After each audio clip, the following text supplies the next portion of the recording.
Ngayong midterm election, senador ang pinakamataas sa posisyong pinaglalabanan. Sa Pilipinas, alinsunod sa 1987 Constitution, 24 ang bumubuo sa Senado na siyang mataas sa kapulungan ng Kongreso. 6 na taon ang kanilang panunungkulan at maaaring maupo ng hanggang 2 magkasunod na termino. 12 o kalahati sa kanila ang binoboto tuwing 3 taon o yung midterm. Hindi tulad ng mga kongresista na tumatakbo tuwing 3 taon. Kailangan manatili ang kalahati ng Senado para ipagpatuloy ang Senate policies at alalayan ng mga incoming na senador. Batay sa konstitusyon, ang mga tumatakbong senador dapat natural-born Filipino citizen. Nakatira sa bansa ng hindi bababa sa 2 taon bago ang eleksyon, 35 years old sa mismong eleksyon, marunong sumulat at bumasa at registered voter. Bukod sa paggawa o pag-amyenda ng mga batas, nasa mandato ng mga senador ang deklarasyon ng digmaan o state of war, pagpapalawig o pagbawi sa martial law declaration ng Pangulo o pagsuspinde sa writ of habeas corpus, pagratipika ng mga treaty o international agreement, pag-convene bilang impeachment court, at pagsala sa mga itinatalaga ng Pangulo bilang Commission on Appointments.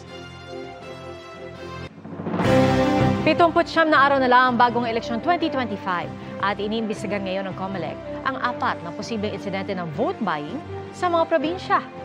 Nakatutok si Sandra Aguinaldo.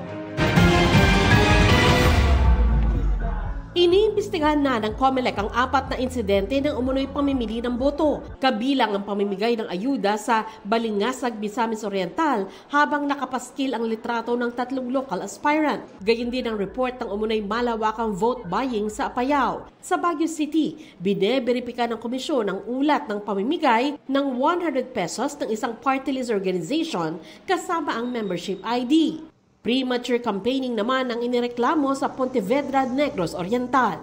Kung may complainant, mas mabuti. Kung wala, kami ho ang tutulong na rin para ma-establish at kung there's enough evidence, minasampulan ho kami noong 2023. Marami ho kaming hindi pinaupo kahit nanalo na. Meron ho tayong mga gobernador na dinisqualify noong 2022 while they're seated. May sasample lang kami niyan. Lumagda rin ang kontrata ang COMELEC at ilang telco at partners nila para sa mabilis na transmission ng resulta ng botohan.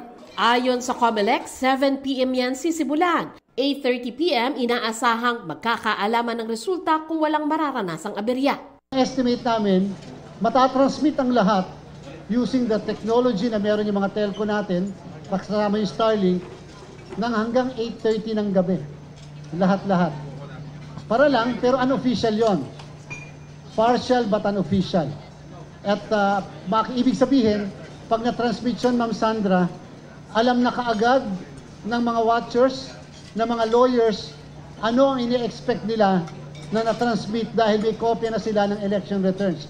May ibinida rin ang joint venture na mga kasiwa sa transmission. Coming from one machine will only take a minute to transmit.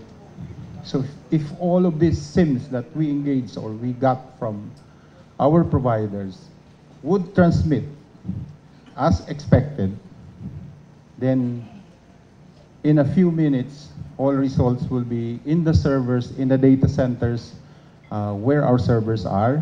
Nakipagkasundo rin ng COMELEC sa ilang malalaking mall companies. 42 branch nila ang lalagyan ng voting precinct para mapaluwag ang siksikan sa mga presinto sa mga paaralan.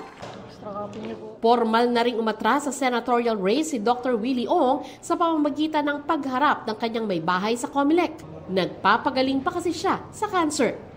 Kaugnay naman sa parliamentary elections sa Bangsamoro Autonomous Region in Muslim Mindanao, sinabi ni Garcia na napirmahan na ng Pangulo ang batas para sa postponement nito. Ipinakita pa niya ang pirmadong kopya ng Republic Act 12123. Sa inyong kaalaman, I was informed by Malacanang earlier that the President already signed the bill postponing the Bangsamoro parliamentary elections from May to October 13.